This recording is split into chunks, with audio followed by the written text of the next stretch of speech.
বন্যার এক সপ্তাহ পার হলেও এখনো সচল হয়নি বান্দরবান রাঙামাটির সড়ক যোগাযোগ। প্রবল ঢলে সেতু ধসে বন্ধ রয়েছে যান চলাচল। এর মধ্যে অনেকে ঝুঁকি নিয়ে পার হচ্ছেন বাঁশের সাঁকো দিয়ে। ফলে দুই জেলার মানুষ যাতায়াতে পড়েছে চরম ভোগান্তিতে।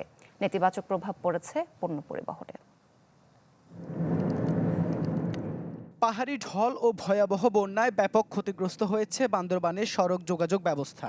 এর মধ্যে সবচেয়ে বেশি ক্ষতিগ্রস্ত হয় বান্দরবান রাঙামাটি আঞ্চলিক মহাসড়ক।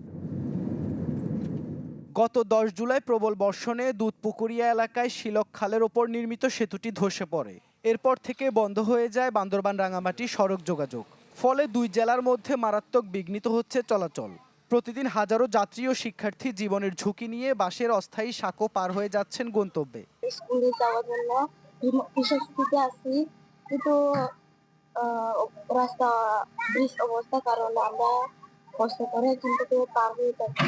ছেলে মেয়ে স্কুলে যেতে পারছে না, পরীক্ষা দিতে যেতে পারছে না, তাই বেশি কষ্ট হচ্ছে আর কি। আমরাও তো বাজার সাজার নিয়ে সব এখন দুর্ভোগ ভুগছি আর কি। ঝুঁকিপূর্ণভাবে রিস্ক নিয়ে চলাফেরা করতেছি। আমরা চাই দ্রুত এই রাস্তার মেরামত করা হোক। যোগাযোগ বিচ্ছিন্ন থাকায় ব্যবসা বাণিজ্য নেতিবাচক প্রভাব পড়েছে। সময় মতো পণ্য পরিবহন করতে না পারায় লোকসানের মুখে ব্যবসায়ীরা। আমাদের ব্যবসা বাণিজ্য এবং জনভোগান্তি অনেক। এখানে দেখতেছেন কত লোক আসা যাওয়ার বিভ্রান্তি হচ্ছে। এই 3 বার পর্যন্ত রোড, এই রোডের মধ্যে হাজার হাজার লক্ষ লক্ষ গাড়ি চলে দৈনিক। এখন গাড়ি বন্ধ। সরকারের কাছে আবেদন করব, আমাদের এই রাস্তা, ব্রিজ, কালভার্ট যেগুলো ভেঙে গেছে এগুলো যেন অতি দ্রুত মেরামত করা হয়।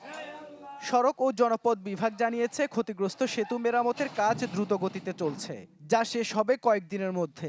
সড়ক যোগাযোগ ব্যবস্থা পুনঃস্থাপনের জন্য যেটি করছি সেটি হচ্ছে বিধ্বস্ত অংশটিতে আমরা বেলি সেতু স্থাপন করছি। বেলি সেতু স্থাপনের কাজটি চলমান আছে।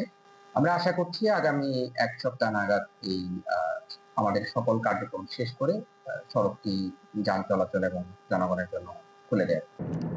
শুধু বান্দরবান রাঙামাটি সড়ক নয়, বন্যায় ক্ষতিগ্রস্ত হয়েছে জেলার আরও বেশ কয়েকটি রাস্তা, যাতে ব্যাহত হচ্ছে যোগাযোগ। Desk report, channel 24।